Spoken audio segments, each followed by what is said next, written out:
So, coming into week 4 of the orange zone, how has that affected your business? It's affected our business tremendously. Our sales are way down. Um, we have most of my staff laid off. We are not getting the takeout that we would normally get like we did before when we were shut down because it's only a small area that's closed. People can literally go a mile, mile and a half down the road and dine in, and people are choosing to do that, it seems. So, us businesses in this orange zone are not getting a fair share of the market. We can only do takeout. We can't do outdoor dining. It's too cold, and people want to dine in. They want to go out with their families, and they can't do that here. Now, in the meeting yesterday, local businesses were calling on local legislators for help. Senator O'Meara, why is that? Because we feel that we're being unfairly targeted. We have got our infection rate down. Initially, when we went into the orange zone, we went with no warning whatsoever. The prison was a big part of why we were in the orange zone to begin with. Those numbers are down, all our numbers are down, and we are still not being allowed to open. Now, have you guys, local businesses in the area, have you guys heard anything from the Department of Labor or Governor Cuomo himself? We have not heard anything from anybody.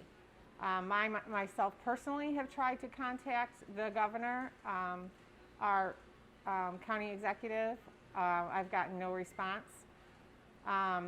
We are working with Tom O'Meara. He has contacted us and was in on our meeting that we had last night with several local businesses with trying to figure out what our next steps are and what our options are.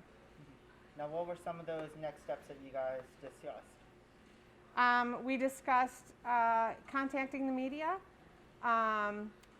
possibly doing a press conference this week, trying to get answers, trying to figure out what's going on, trying to get somebody to respond to us, to explain to us why we are still in the orange zone when our numbers are down, why a particular other county in New York State is higher numbers than we are and they're not in even a yellow zone, let alone an orange zone.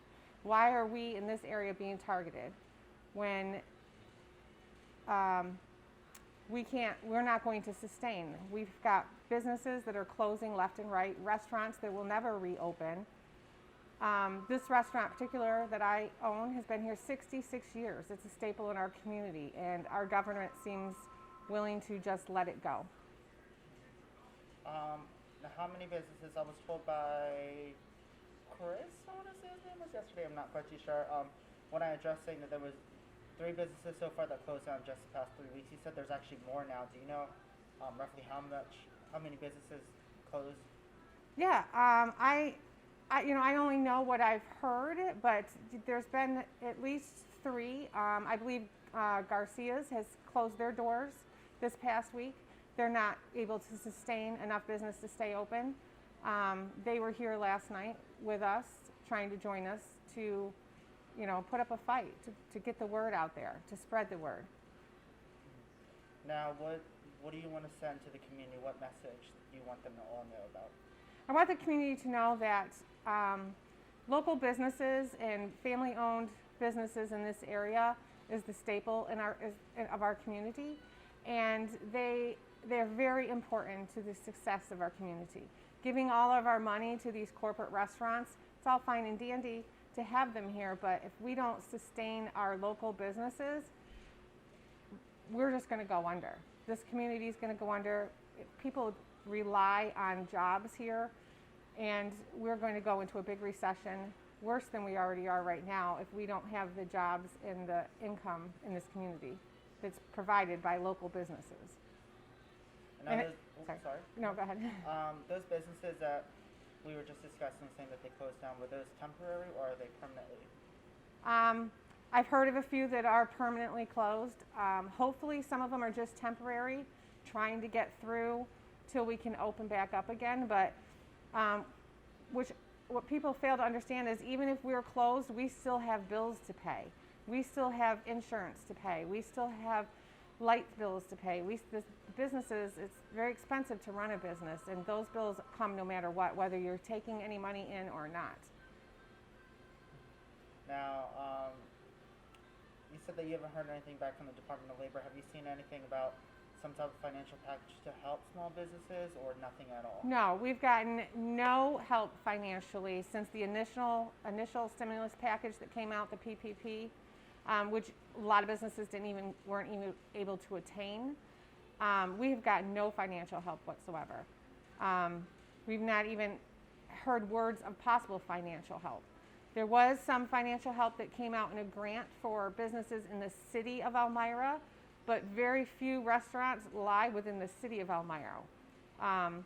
Most of them in this area, they're in the orange zone, are in the town of Elmira, town of Horseheads, town of Big Flats, not in the city of Elmira. So we didn't even qualify for that. Yes, this local business, we are hurting desperately. We call on our customers, our loyal customers, to come out. Please support us. We need them more than ever now. We just need to get by. That's all we're asking, is just give us enough to survive until we can open back up. That's what we need. Right. And then is there anything else that you want to add that we didn't touch on? Just that we really want to hear from somebody. We want some answers. We want to know what's going on in this community, what's going on with the orange zone, what's going on with the numbers. They don't seem to make any sense. We want to know, when are we going to open back up? What do we need to do to get opened back up? Do we need to just force somebody's hand? Should we just open?